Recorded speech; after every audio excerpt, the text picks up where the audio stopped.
अब हम लेट करके कुछ आसन करेंगे जो हमारे चेस्ट के लिए बहुत ही लाभकारी होंगे, हार्ट के लिए भी लाभकारी होंगे। और जो कार्डियो प्रैक्टिस जिसे बोलते हैं, वो कार्डियो प्रैक्टिस इन आसनों में किस तरह से होती है वो हम समझेंगे। डॉक्टर्स हमें कहते हैं कि है ना, जिम जाना ज़रूरी है क्योंकि उस कार्डियो प्रैक्टिस होता है जिम में। और आसन, योग, प्राणायाम में कार्डियो प्रैक्टिस नहीं हो पाता है। कार्डियो प्रैक्टिस होना चाहिए, हार्ट बहुत तेज़ी से है ना वाइब्रेट होना चाहिए, धड़कना चाहिए, तो कार्डियो प्रैक्टिस होगी। वो दौड़ने पर या उछल कूद करने पर ही होगा जिम में, ऐसा नहीं है। कुछ ऐसे आसन हैं जिनको हम करेंगे और देखेंगे कि इसमें किस तरह से कार्डियो प्रैक्टिस होता है और हार्ट किस तरह से मजबूत होता है।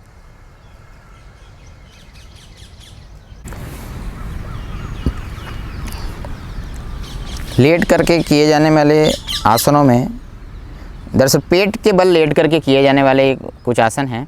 सर्वप्रथम हम मकर आसन की स्थिति में आ जाएंगे। उन आसनों को करने से पहले मकर आसन की, जो कि हमारी पेट के बल लेट कर रिलैक्स की पोजीशन है, ये मकर आसन। पैर पीछे वी शेप में खुले रहेंगे, पंजे बाहर की तरफ रहेंगे, इस तरह से अंदर नहीं रहेंगे, बाहर की तरफ रहेंगे दोनों तरफ के पंजे, और हमारी चिन है ना हमारे दोनों हाथों के ऊपर, इस तरह से। ये मकर आसन, रिलैक्स एकदम।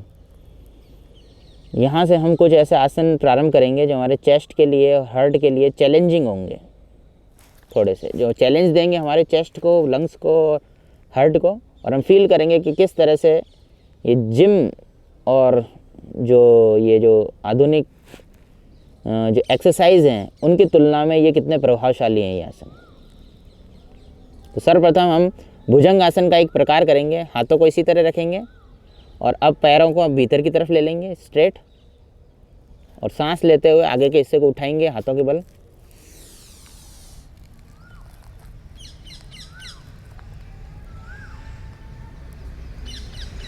और कुछ देर हम इस स्थिति में रुकेंगे और श्वास प्रश्वास लेते रहेंगे।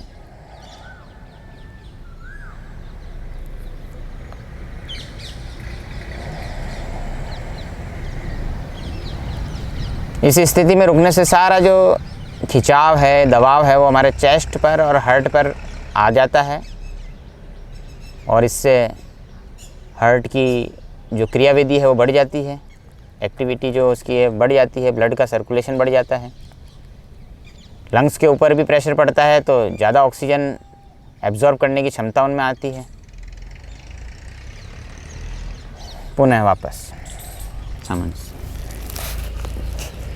रिलैक्स को फील करें। जो भी शरीर में खिंचाव तनाव के बाद में जो रिलैक्सेशन आता है उसको अनुभव करें। एक बार पुनः करेंगे, सांस लेते हुए।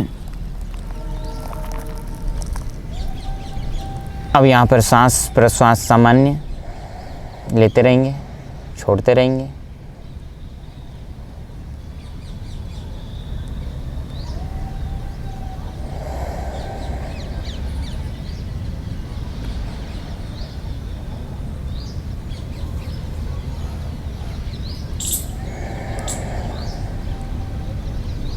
पुनः वापस सामान्य से।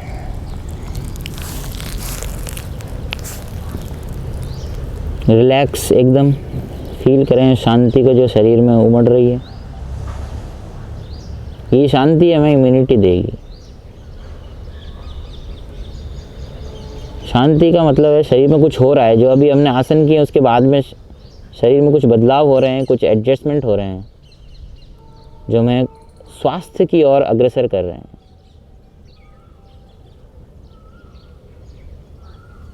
अगले आसन के लिए हाथों को पीछे ब्लॉक कर लेंगे। सांस लेते हुए आगे का हिस्सा भी उठा देंगे और पीछे पैर भी हवा में उठ जाएंगे, बिल्कुल नौका की तरह। जैसे नाव होती है इसलिए इसको नौकासन कहा जाता है। सांस लेते हुए उठा देंगे।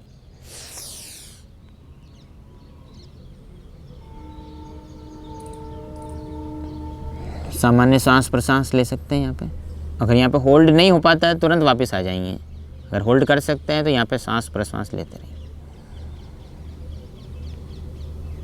बिल्कुल बेसिक आसन है ये।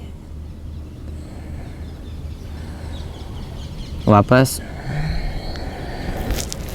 शांति को अनुभव करें। गहरी गहरी सांस लें, वो अपने आप ही आएगी। गहरी सांस लेने की ज़रूरत नहीं है आपको, अपने आप ही गहरी सांस आएगी। ऐसा यही कार्डियो प्रैक्टिस है। हार्ट के ऊपर जो अभी जिस तरह का प्रेशर दबाव जिस तरह से पड़ता है सामान्य, उससे बहुत हृदय को लाभ पहुंचता है। जिम में उठाई जाने वाली भारी भरकम चीज़ों की तुलना में ये आसन बहुत ही लाभकारी है।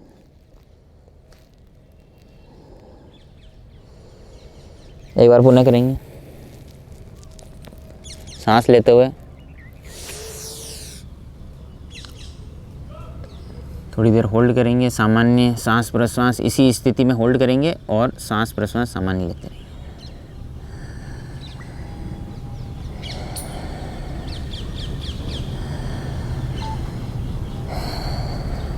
पुनः वापस आए, रिलैक्स।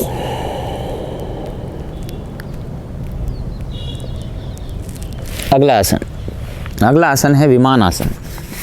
वायुयान की तरह पोस्चर बना करके ऊपर की ओर उठना है, हाथ दोनों आगे की तरफ, और सांस लेते हुए पूरे शरीर को ऊपर उठा देंगे, पाँव को भी और हाथों को भी, जैसे अभी पिछले आसन में उठाया था उसी तरीके से सांस लेते हुए।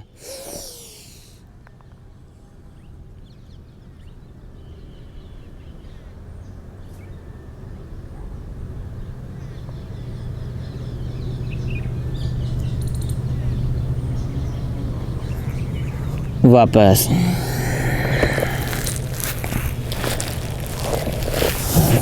मकर आसन में आ जाएंगे, रिलैक्स एकदम।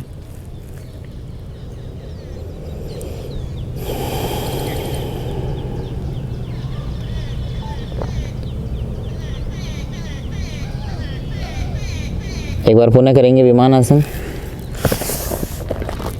हाथ को पीछे भी रख सकते हैं। विमान आसन की दूसरी स्थिति है कि हाथ को यूँ इस तरह से रखते हैं, बिल्कुल वायुयान की तरह, और पूरे शरीर को उठा देंगे।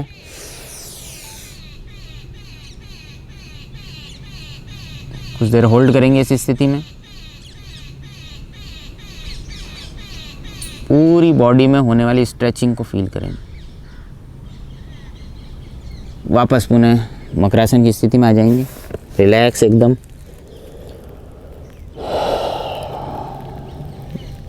सांस लेंगे गहरी, रिलैक्स।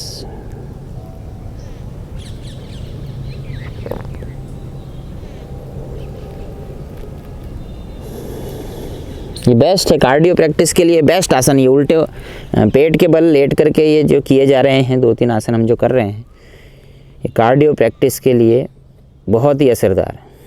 जिम की कोई ज़रूरत नहीं, कार्डियो प्रैक्टिस घर बैठे हम 15-20 मिनट में कर सकते हैं। अब धनुरासन का एक प्रकार करेंगे। दोनों पैरों को फोल्ड करेंगे और दोनों हाथों से पकड़ लेंगे, और सांस लेते हुए पुनः शरीर को उसी तरीके से जैसे अभी तक हम पिछले कुछ आसनों में उठाते आए हैं उसी तरह से उठा देंगे, सांस लेते हुए।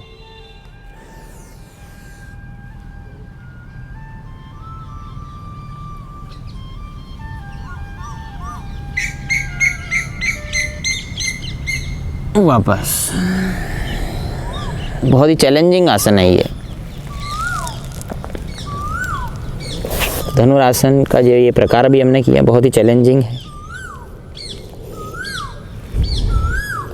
पर फिर भी सब कर सकते हैं। बच्चे, बड़े, जवान, बूढ़े सब कर सकते हैं, बुजुर्ग लोग सब कर सकते हैं।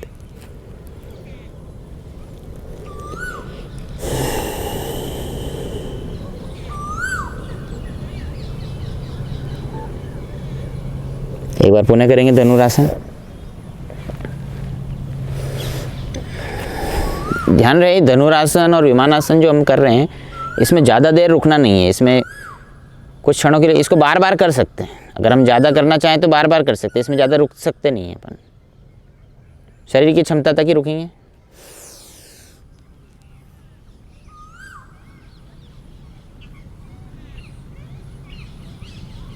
पुनः वापस, रिलैक्स।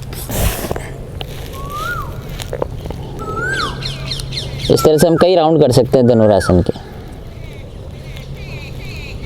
ये हमने 2 राउंड किए।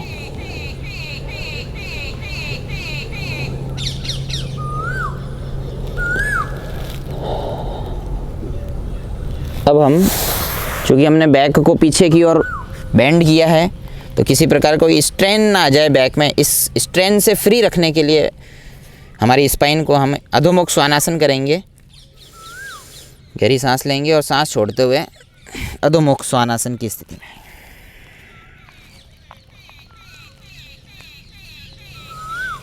रीढ़ की हड्डी को स्ट्रेट करके सीधा करने की कोशिश करें। किसी प्रकार को कोई स्ट्रेन आ गया, क्योंकि अपने ये जो पीछे लेट करके किए जो आसन, धनुरासन, विमानासन, पीछे बैक को हमने मोड़ा, तो किसी प्रकार का कोई स्ट्रेन नहीं आ जाए, उसके लिए एक विपरीत दिशा में किया जाने वाला आसन ज़रूरी है, जो कि अधोमुख श्वानासन। जैसा कि हम हर आसन के बाद में इस आसन को रिपीट करते हैं, तो इसको भी हम करेंगे। कोई स्ट्रेन आ भी जाता है तो ये तुरंत रिलीज़ कर देगा। कोई भी तनाव या खिंचाव आ जाता है तुरंत रिलीज़ कर देगा। हाँ, एक बात ध्यान रखनी है हमें, वापस अपने पूरी स्थिति में। जिनको भी बैक की प्रॉब्लम है, बैक में कोई प्रॉब्लम्स हैं, स्पाइन में स्लिप डिस्क वगैरह इस तरह की बैक में पेन है, वो ये उल्टे लेट करके किए जाने वाले जो आसन हमने किए वो नहीं करने बैक की समस्या वालों को। बाकी सब कर सकते हैं।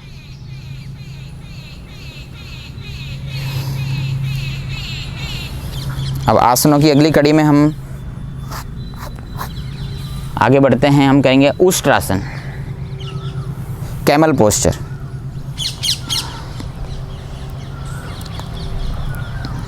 घुटने के बल इस तरह से सीधे खड़े हो जाएंगे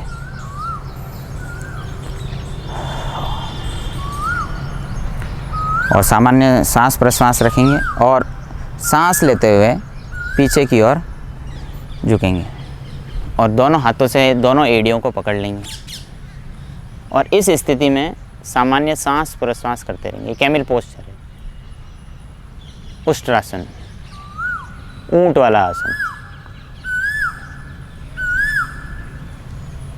सामान्य सांस प्रश्वास, बिल्कुल पूरे चेस्ट, पूरे एब्डोमिनल एरिया, पूरे इसका स्ट्रेचिंग हो जाता है इसमें। और इस स्थिति में गहरी सांस लेते हैं तो बहुत ही गहराई तक जाती है सांस, पेट के नाभि तक को छूती है सांस। इस स्थिति में हमारा सिर्फ चेस्ट ही नहीं, हमारा पूरा एब्डोमिनल एरिया तक इसमें ना फूलता है जब हम सांस लेते हैं। पुनः सामान्य स्थिति में ये उष्ट्रासन।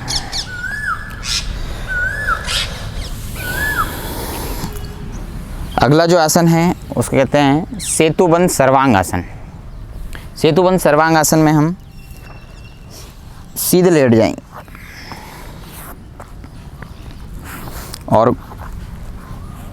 घुटनों को यूँ इस तरह से ऊपर रखेंगे लेट करके और एब्डोमिनल एरिया को, पूरे एब्डोमिनल एरिया को हवा में एक पुल की भांति बना लेंगे। सेतुबंध जिस तरह से पुल होता है उस तरह से इसको हवा में उठाएंगे सांस लेते हुए और फिर हाथों से इस पुल को सहारा देंगे। सबसे प्रभावशाली आसन है ये अभी वर्तमान में। अगर कोई कोरोना पॉजिटिव कोई व्यक्ति है तो उसको सांस की कोई प्रॉब्लम रहती है या कुछ ऐसी दिक्कत है तो इस आसन के माध्यम से वो अपने लंग्स की कैपेसिटी को बढ़ा सकता है। बस कुछ नहीं, बिस्तर पे पड़े पड़े इस तरह से ये आसन करना है और गहरी से गहरी सांस लेनी है। बस गर्दन बिल्कुल सीधी होनी चाहिए, कंधे ज़मीन से बिल्कुल टच। इससे क्या है, सांस पूरी पेट में जाएगी, डायफ्राम पूरा स्ट्रेच होएगा और गहरी सांस आएगी।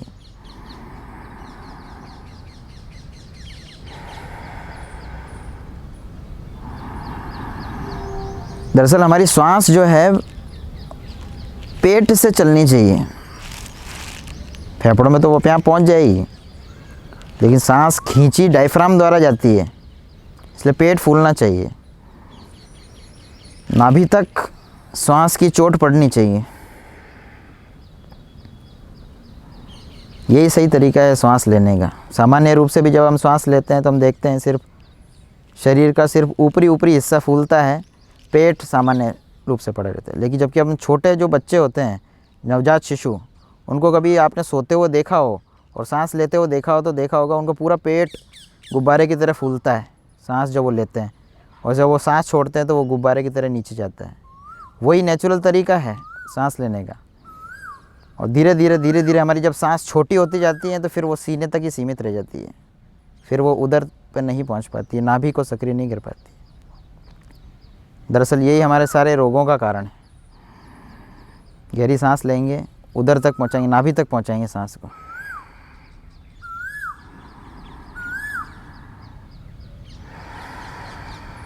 पुनः वापस। तो ये था सेतुबंध सर्वांग आसन। इस आसन के माध्यम से हम अपने सांस की प्रक्रिया को ठीक कर सकते हैं। किस तरह से गहरी सांस हम सामान्य स्थिति में ले सकें, उसके अभ्यास के लिए सेतुबंध सर्वांग आसन को किया जा सकता है।